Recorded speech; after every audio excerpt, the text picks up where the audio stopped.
बौखलाए मंगरू चाचा ने कर दिया एक और बड़ा कांड। बाबा की कुर्सी खिसकाने का कर दिया ऐलान। मंच पर भिड़ गए बाबा और मंगरू चाचा। लोकसभा चुनाव से पहले यूपी की सियासत में बदलाव का मंगरू चाचा का वचन।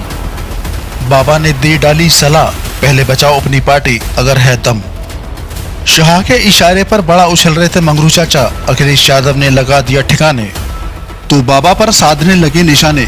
बाबा ने भी अकल ठिकाने लगा दी।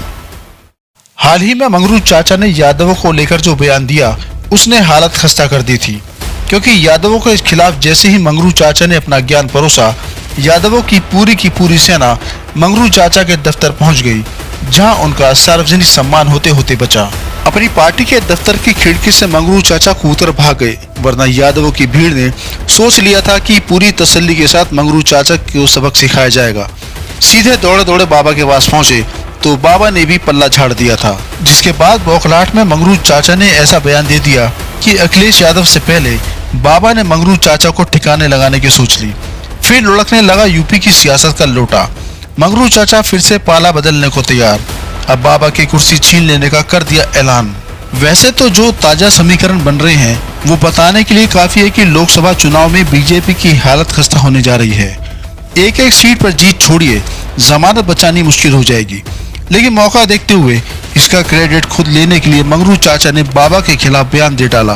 राजभर ने एक कार्यक्रम में बाबा के फिर से मुख्यमंत्री न बनने का ऐलान कर दिया।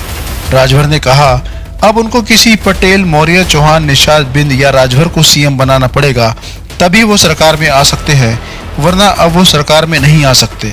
बस जैसे ही मंगरू चाचा का बड़बोलापन सामने आया, वैसे ही बाबा ने क्लास लगा दी। सबसे पहले शिवपाल यादव को फोन घुमाया और सदन में दी गई सलाह पर धन्यवाद दिया, जिसमें इस लुढ़कते लोटे की फितरत को खुलकर बताया गया था कि अगर मंत्री नहीं बनाया तो फिर से सपा में आ जाएगा।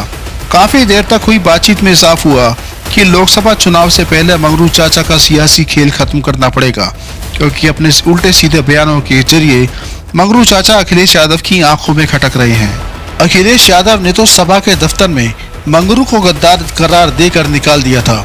जब मंगरू चाचा ने यादवों के बारे में टिप्पणी की तो अखिलेश यादव के साथ साथ शिवपाल यादव का भी पारा चढ़ गया और शिवपाल ने पहले ही हद में रहने की हिदायत दे दी थी। लेकिन जब बाबा ने भी अपने हाथ पीछे खींच लिए तो मंगरू चाचा इस कदर बौखला गए कि बाबा की कुर्सी छीनने का ऐलान कर दिया। ये बौखलाहट जरूरी भी है। दरअसल जब शाह ने राजभर को एनडीए में एंट्री दिलवाई थी तो राजभर ने मंत्री पद की शर्त रखी थी। लखनऊ लौटे तो बाबा ने इनकार कर दिया और उल्टा एक शर्त रखी कि घोसी में होने वाले उपचुनाव को जितवा दो तो मंत्री बना दूंगा। लेकिन खुद राजभर के करीबियों ने उनकी पार्टी से बगावत कर दी और अखिलेश के पाले में आ गए। वहीं घोसी में मंगरू चाचा की साजिश खुल गई। कुल मिलाकर मंगरू चाचा को सियासत में कोई पूछ नहीं रहा है। इसी बौखलाहट में वो हाथ पांव मारे जा रहे हैं।